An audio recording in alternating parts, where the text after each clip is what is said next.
let him tell the story, please. Thank you. Go ahead, Sean. Listen. There's a difference. All right, being a professional wrestler, all right, you want to do what the promoters booked you to do. That's what being a professional is.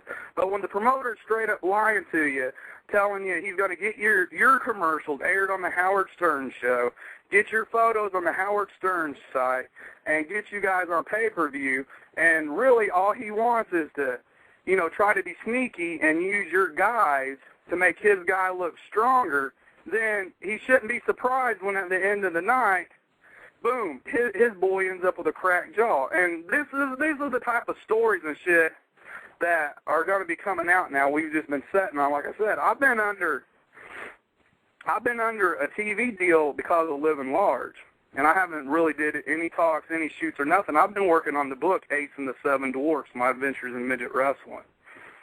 Well, tell people what your TV deal was, because you're talking to an entirely new audience that has no fucking idea what Living Large even is. I saw the DVD; it looked really cool to me. But the average humanoid, sorry, little D, the average troglodyte that's listening tonight doesn't even know what that is. So could you tell them exactly what you're talking about with the TV deal? Because you had a TV deal. But the troglodytes don't know what you're even talking about. Basically, the real simple version, back in 2004, WCW, ECW, and all them have fucking closed down. The Sturgis Bike Rally calls us up. We've done all these fucking nightclubs and shit. They've seen the underground videos. They've seen us on Springer, blah, blah, blah. They're like, hey, WCW can't come to Sturgis no more. We want to bring you guys in as our big event at the Full Throttle Saloon. It's where Aerosmith and Kid Rock just did it this summer. So we're like, cool, yeah, we'll do it. We took the whole crew out there. Boom, while we're doing it, we do all this freaking publicity. Rolling Stone, National Geographic, everything. We do this big, huge show. One of the producers from, TLC or whatever, This is back when remember Eric Bischoff's horrible Sturgis pay-per-view? Absolutely. All right. The reason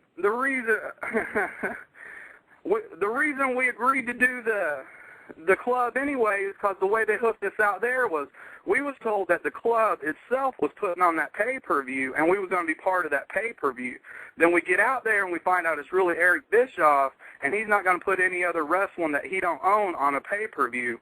And then the Sturgis pay-per-view came off fucking cheesy, and they never did again. But anyway, back to our shit. Anyway, we meet all these producers. We got National Geographic and TLC and Spike TV, all these people telling us, man, I can't believe this is a real shit, and you guys have been doing it 5 years, blah, blah, blah. I like to say we're the most known unknowns. Anyway, so boom.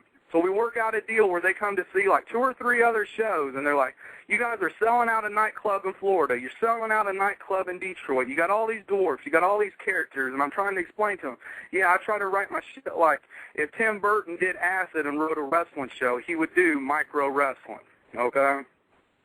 Boom, to speed up the story a little bit, we signed a TV deal with them. They gave cash.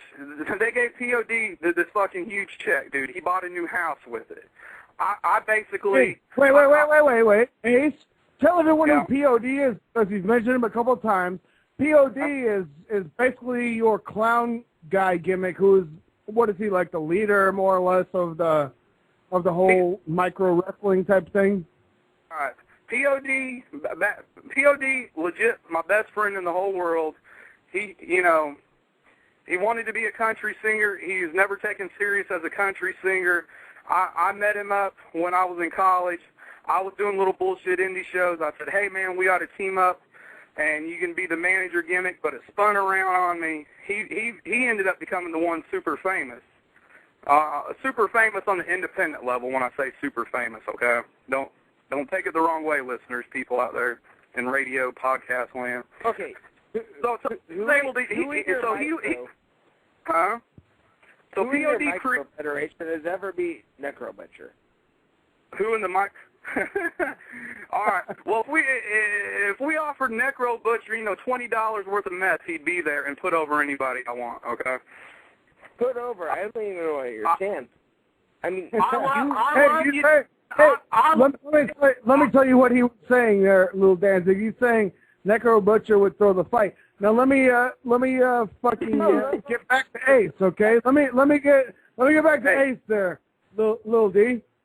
Hey, go ahead. We love Dylan, and he knows back in the day when I met him when he just moved out of Texas, when I was working with IWA Mid-South, that's Madman Pondo's manager, you know, I bought him his first meal at IHOP when he just moved out of Texas, and he was still, you know, a Madman Pondo tribute wrestler before he became the Necro Butcher that everybody loves today and marks out over for. I totally, definitely mark out for Necro. I know that, Lil Danzig totally marks out for Necro, for sure. We all love Necro. He's great.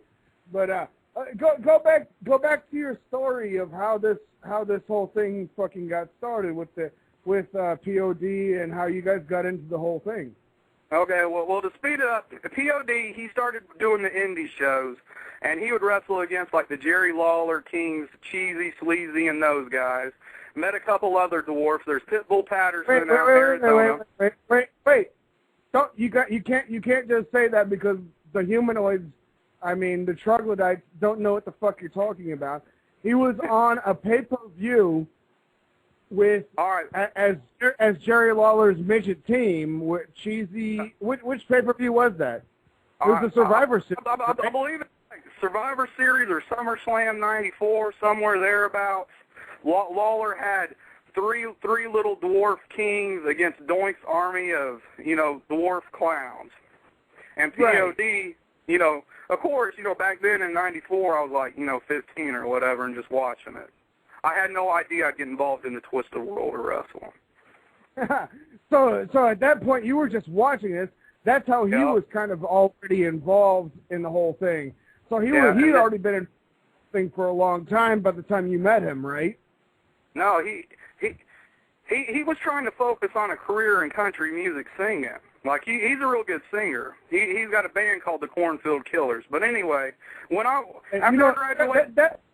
It'll probably go over really good with the right production as a gimmick band, kind of the way Little Kiss goes over, you know. But being taken seriously, he knows it's the way I know it's not going to go over, right? You know. Well, yeah, dude. I mean, which is sad. It's sad. It's sad because you could be awesome, but no one's going to take it seriously because nowadays you have to look like a male model. As DJ Lil Danzig knows in the world of underground fucking rock and roll, you got to look like a male model or you got to look like a female model, and to even be considered. But I'm trying to spin it around back here to try to. You spin it however you want, Ace, baby. Hey, Lil Danzig and me are drunk as fuck. We're just listening to you tell the stories about the midgets, which I can't get enough of. I want a fucking midget. I'm going to make that clear to everyone. Get a hold of me at fucking awesomebomb.net. Any one of you midget chicks is listening tonight. Bada bing. Go ahead, Ace. I'm sorry. Hey, real fast, November 6th, Little Nashville, Indiana, the debut of Sideshow Wrestling. You guys are invited to come and check it out, my special guest. And you never know if midget chicks are going to show up, man. There's a stripper out of Ohio called Cupcake. Google her. She does private parties, and she's very hands-on friendly to the friends of the pro wrestling party midget guys. No, where is it going to be again? Wait, where is it going to be? Yeah, it's going to be in Little Nashville, Indiana. It's the kickoff of Sideshow Wrestling.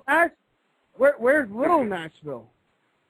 Dude, it's like Indiana's version of like Branson, Missouri, dude. It's all these huge country music buildings. No, you got to tell us the exact name of the town because I never heard of. Because if I hear Little Nashville, I'm hearing Branson. Mike's Dance Barn, Nashville, Indiana, November 6th. You know, everybody come. Bring fucking a paper saying you heard about it on awesomebomb.net, I'll give you 2 free DVDs of any of the merchandise